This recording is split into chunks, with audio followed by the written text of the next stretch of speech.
말씀을 위해서 다시 한번 기도하도록 하겠습니다. 이 볼륨을 조금 올려주시면 좋을 것 같습니다. 사랑의 하나님 아버지, 감사합니다. 부활하신 주님의 능력의 말씀을 듣기를 원합니다. 성령께서 말씀하여 주옵시고 감동하여 주옵시고 우리에게 필요한 말씀으로, 능력의 말씀으로 채워주시옵소서. 예수님의 이름으로 기도합니다. 아멘. 우리가 찬양할 때 예수 그리스도의 부활을 축하하는 찬양을 했고 또 부활을 축하했습니다. 다시 한번 옆에 사람을 바라보면서 축하하도록 하겠습니다. 부활하신 주님을 찬양합니다.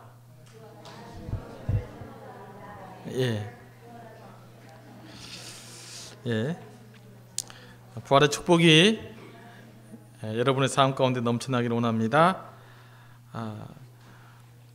옥스퍼드 대학의 역사학 교수였던 토마스 아놀드는 이런 말을 했습니다. 나는 여러 해 동안 과거의 역사를 연구하고 그 사실을 조사하고 이에 대하여 기록한 문헌과 유물들을 고증하여 그 사실 여부를 조사하여 얻은 중이다. 그런데 하나님께서 우리에게 주신 표징, 곧 그리스도가 죽으셨다가 다시 살아나셨다는 사실보다 더 분명하고 완전히 이해할 수 있는 사실은 인류 역사에서 나는 보지 못하였다. 이렇게 이야기했습니다. 성경에 나타난 예수님의 부활에 대한 결정적인 증언이 몇 가지 있습니다. 그 중 하나는 예수님을 장사 지냈던 무덤이 비어 있었다는 것과 예수님에게 예수께서 제자들에게 나타나셨다는 것입니다. 무덤이 비어 있었다는 것은 예수님의 부활에 대한 가능성이었습니다. 하지만 그 부활 자체를 증언하는 것은 아니었습니다. 제자들이 빈 무덤을 통해서 나타난 부활의 가능성을 결정적으로 확신할 수 있었던 것은 부활하신 예수님을 만났기 때문입니다.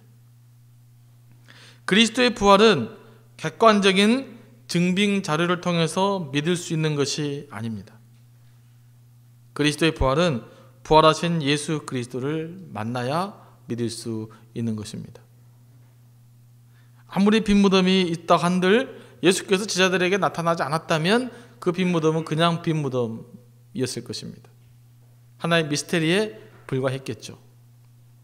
무덤은 비어 있었는데 거기서 부활하신 예수 그리스도를 제자들이 만났기 때문에 빈 무덤을 통해서 예수 그리스도의 부활을 확증할 수 있었습니다. 오늘 본문은 부활하신 예수님을 만난 바울이 복음에 대해서 증언하고 있는 말씀입니다. 오늘 본문은 로마서의 서두에 해당되는 부분으로서 우리 그리스도인들이 믿고 있는 복음의 내용이 무엇인지 아주 명확하게 말씀해주고 있습니다. 여러분, 우리가 복음을 믿는다고 할 때 우리가 믿어야 할 복음의 내용이 무엇입니까? 복음이 무엇입니까? 2절 말씀에 따르면 바울은 복음이 그의 아들에 관한 것이다 이렇게 이야기하고 있습니다. 그의 아들이 누굽니까? 예수 그리스도. 복음은 그의 아들, 하나님의 아들 예수 그리스도에 관한 내용이 복음입니다. 오늘 로마서에서 바울은 예수님이 복음의 중심이라고 하는 것을 두 가지로 설명합니다.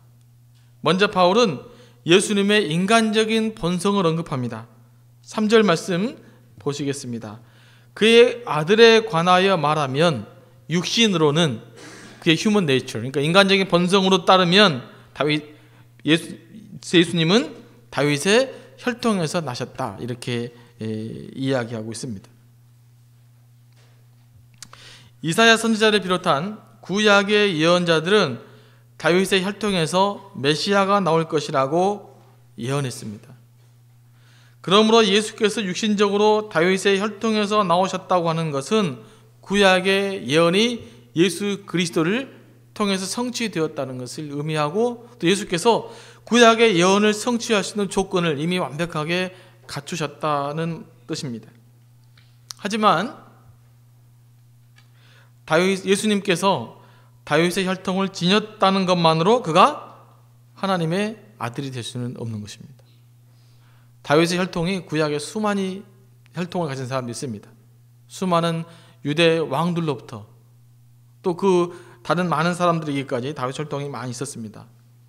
다윗 혈통을 지닌 모든 다윗 후손들이 메시아가 되었던 것은 아시죠? 그 중에서 단 한 사람만 메시아, 하나님의 아들 메시아일 수 있었습니다. 그래서 사도 바울은 육신적으로는 다윗의 혈통에서 나셨다. 세상적으로는 메시아가 될 자격 조건을 갖추었다. 그러나 두 번째, 영적인 본성에 대해서 이야기합니다. 4절 말씀 보면 성결의 영으로는 죽은 자 가운데서 부활하사 능력으로 하나님의 아들로 선포되셨으니 곧 우리 주 예수 그리스도시니라. 예수님께서 하나님의 아들이심이 결정적으로 증명되었던 사건은 무엇입니까? 예수님의 부활 사건이라 이렇게 이야기하고 있습니다. 다윗 혈통으로는 메시아의 예언자들의 그 메시아에 대한 예언을 예수님께서 성취했고, 그러나 단순한 예언이 아니라 부활하심으로 하나님의 능력을 통해서 예수님이 하나님의 아들이 되셨다라고 하는 명확한 사실이 선포되어졌다고 성경은 이야기하고 있습니다. 우리가 예수님을 하나님의 아들로 믿는 이유는 예수님께서 죽음에서 부활하셨기 때문입니다. 하나님께서 예수님을 죽은 자들 가운데서 부활시켰기 때문입니다. 그래서 바울은 고린도전서 15장 17절에서 그리스도께서 다시 살아나신 일이 없으면 너희의 믿음도 헛되고 너희가 여전히 죄 가운데 있을 것이요 라고 말했습니다. 만약에 그리스도께서 부활하지 않으셨다고 한다면 하나님을 향한 우리의 모든 믿음이 헛되게 될 것이다, 이렇게 이야기합니다. 왜 기독교에서 그리스도의 부활이 중요합니까? 십자가에서 죽으신 예수 그리스도의 부활 소식이 바로 복음이기 때문에 그래요. 부활이 없으면 복음이 없어져 버리는 거예요. 부활이 없는 예수 그리스도는 복음이 없는 예수 그리스도이십니다. 우리가 예수님을 믿는 것은 예수 그리스도가 우리에게 전해주고자 하는 복음을 믿는 겁니다. 그 복음은 예수님께서 십자가에서 죽으셨다가 부활하셨다고 하는 사실이 복음입니다. 사도행전에 나온 설교의 중심의 메시지를 한마디로 요약하자면 십자가에 달린 예수께서 부활하셨다는 겁니다.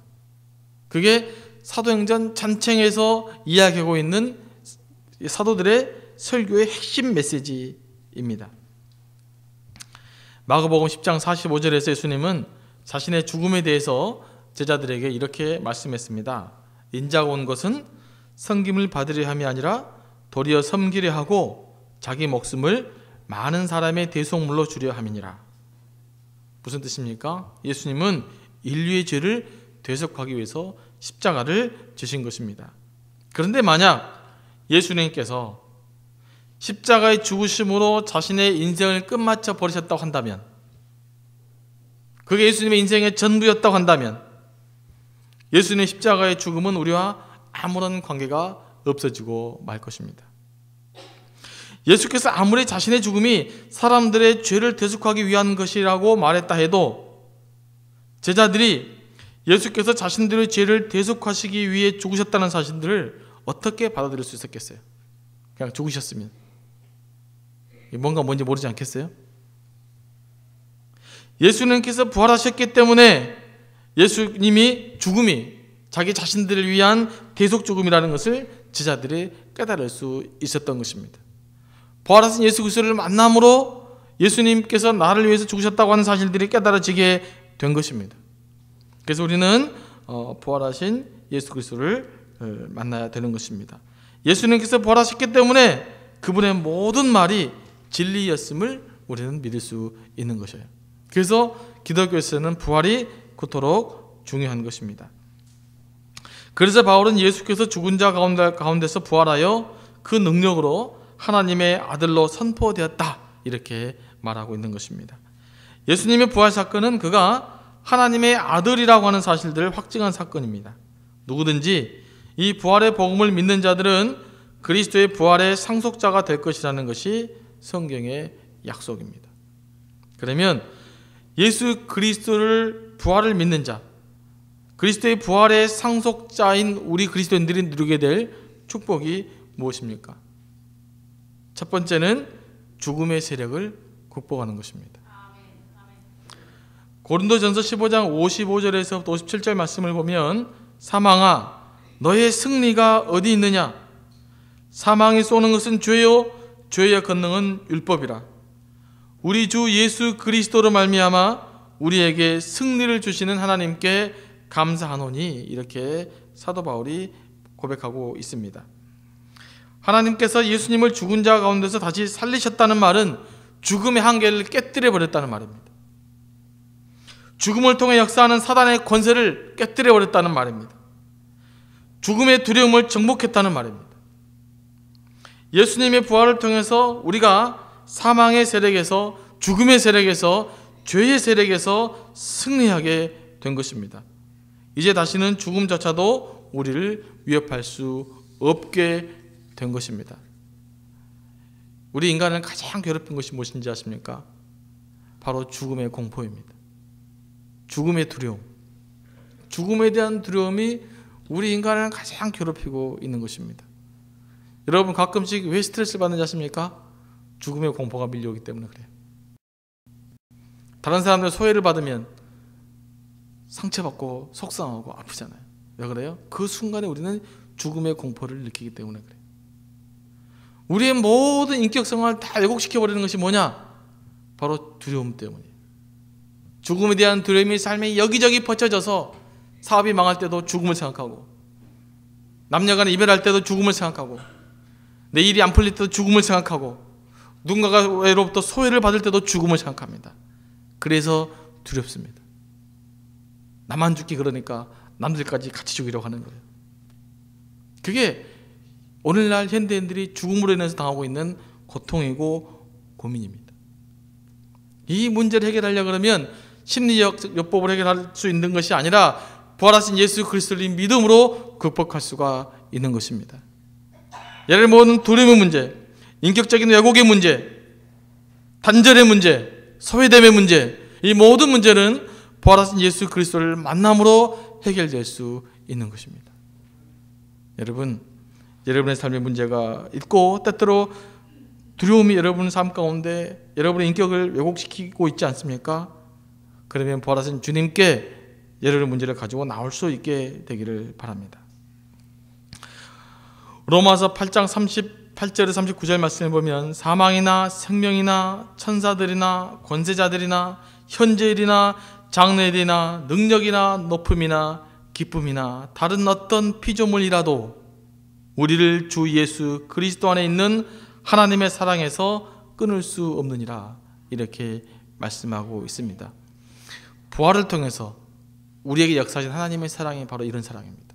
그 어떤 세력도 그 무엇도 우리를 하나님과 관계와 하나님과의 사랑의 관계 속에서 끊을 수 없다라고 하는 사실, 이 하나님과 관계에서 끊을 수 없는 그 역사가 바로 예수 그리스도의 부활을 통해서 우리에게 주어진 하나님의 축복인 것입니다.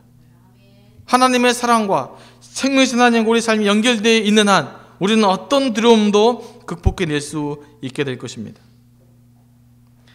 그래서요, 예수 그리스도의 부활을 사모하는 자는 죽을 때 잘 죽어야 돼요. 그때 보면 정말 신앙이 드러납니다. 그리스도의 부활을 사모하는 자는 죽음을 삶의 일부로 받아들입니다. 죽음은 하나의 축복으로 받아들일 수 있는 것입니다. 그런데 그리스도의 부활을 믿지 못한 사람은 죽음의 인생이 끝이니까 두려워하는 거예요. 제가 지난번에도 한번 언급한 적이 있습니다만은 그 박효진 장로에 대해서 제가 한번 이야기한 적이 있었잖아요. 수많은 그 사형수들이, 예수 믿는 사람들은 편안하게 인생을 종말을 맞이하지만 예수 믿지 않는 사람들은 그 형장에 끌려갈 때 온갖 저주스러운 이야기를 다 하고 형장으로 끌려간다는 거예요. 여러분이 만약에 얼마 살지 못했다고 생각한다면 그때 여러분의 가장 필요한 것이 무엇이겠습니까? 그냥 죽지 못해서 어거지로 막 쓰며 그렇게 인생을 마감하는 삶을 살고 싶습니까? 아니면 죽음 앞에서도 당당하게 오히려 그것을 감사하거나 받아들일 수 있는 그런 삶의 모습이 되어야 되겠습니까? 우리가 때때로는요, 아프면 치유받기 위해서 기도해야 돼요. 그러나 그럴 때마다 한 가지 고민이 있어요. 과연 이렇게 기도만 해야 되는 것인가?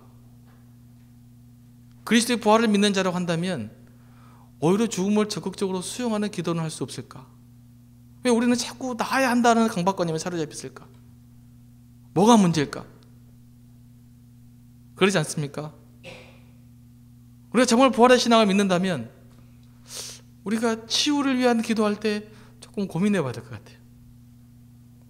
정말로 꼭 나아야만 되는 걸까요? 구원이 없는 사람들은 꼭 나아야 됩니다. 하루라도 더 살아야 되니까. 그러나 부활의 소망을 믿는 사람이라면 우리가 조금 다른 방식으로 기도할 수 있어야 된다고 생각합니다. 오히려 천국의 소망을 바라보기 때문에 죽음조차도 수용할 수 있는 그런 믿음의 담대함, 그런 것도 세상 사람들에게 보여줘야 되지 않겠습니까? 지푸라기 하나로 잡는 심정으로, 물론 때로는 그렇게 해야 되겠지만, 때로는 그렇게 매달리긴 해야 되겠지만, 그러나 때로는 우리의 인생을 더 높은 하나님께 우리 인생을 맡겨드릴 수 있는 그런 삶을 살 수 있어야 되지 않을까, 이런 생각을 해보게 되어집니다. 그래서 지난번에도 말씀드렸지만 오카노 목사님 같은 경우도 마지막 수술을 거부했다고 하잖아요. 내가 부활의 소망을 갖고 있는 사람인데 다도 죽을지 살지도 모르는 수술을 몇 시간 며칠도 연장해 보겠다고 이런 거 하고 싶지 않다라는 이야기를 했다지 않습니까? 그게 바로 부활을 꿈꾸는, 부활 신앙을 사모하는 사람들의 영적인 태도라고 생각을 합니다. 그래서 바울은 고린도전서 15장 58절 말씀에서 이렇게 말씀하고 있습니다. 그러므로 사랑하는 내 형제들아, 견실하며 흔들리지 말고 주의 일에 더욱 힘쓰는 자들이 되라. 이는 너희의 수고가 주 안에서 헛되지 않은 줄 알미라. 이렇게 말씀하고 있습니다. 여러분이 지금 하나님이 섬기는 수고가 헛되지 않을 것입니다. 무엇 때문에 여러분이 주님을 섬기는 수고가 헛되지 않은지 아십니까? 그리스도가 부활하셨기 때문에 그렇습니다. 그리스도께서 부활하셔서 죽음의 세력을 이겨내셨기 때문에 우리의 수고가 헛되지 않을 것입니다. 그러므로 예수 그리스도의 부활을 사모하는 자는 주의 일에 더욱 힘써야 되는 것입니다. 왜냐하면 다른 모든 우리의 땀과 수고가 헛될 수 있지만 부활하신 예수 그리스도를 향한 우리의 땀과 헌신은 절대로 헛되지 않을 것이기 때문입니다. 여러분이 주님을 위해 흘리는 그런 수고, 또 땀, 눈물, 헌신들, 이것들은 결코 헛되지 않을 거라고 주님께서 약속하고 있습니다. 그러므로 우리가 예수 그리스도의 부활을 사모한 자로 간다면 더욱더 주의 일에 힘쓰는 자가 될 수 있게 되기를 원합니다. 둘째로 예수 그리스도의 부활을 믿는 자가 누리게 될 축복은 영적인 담대함을 얻게 되는 것입니다. 우리에게 영적인 담대함이 필요한 이유는 우리가 영적으로 담대하지 못하면 무기력한 삶을 살 수밖에 없기 때문입니다. 성경을 보면 예수 그리스도의 부활을 경험하는 자들은 모두 다 영적인 담대함을 회복했습니다. 예수님이 십자가에 못 박히게 되었을 때 예수님의 지하들은 모두 두려움에 사로잡혀 달아나거나 심지어는 예수님을 부인하기까지 했습니다. 그렇던 당사자들이 부활하신 예수 그리스도를 만나고 나서 변합니다.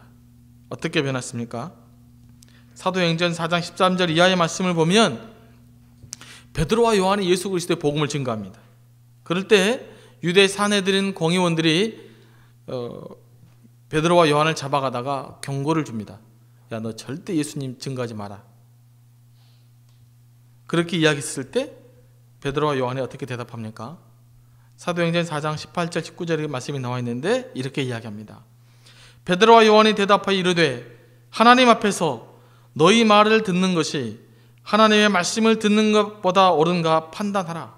우리가 보고 들은 것을 말하지 않을 수 없다. 이렇게 이야기합니다. 나중에는 예수님의 제자들이 다 순교를 당합니다. 예수님이 십자가를 지셨을 때 모두 다 도망가 버렸고 예수님을 부인했던 예수님의 제자들이 어느 날 갑자기 변화됐습니다. 그 예수를 다시 증거하고 있습니다.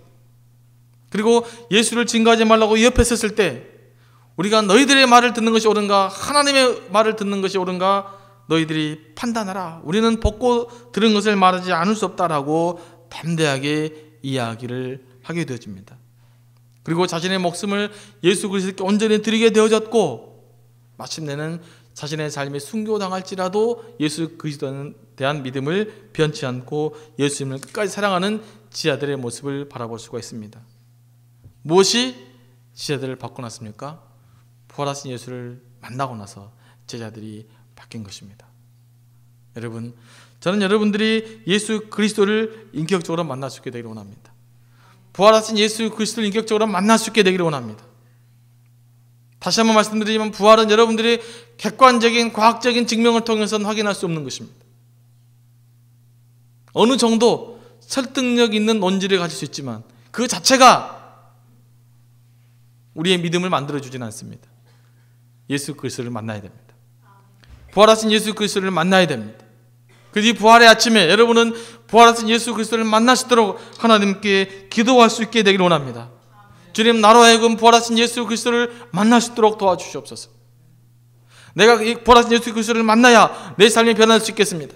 내가 부활하신 예수 그리스도를 만나야 주님을 믿을 수 있겠습니다. 살아계신 하나님, 나에게 찾아와 주시고 나를 회복시켜 주시게 해달라고 하나님께 기도할 수 있게 되기를 원합니다.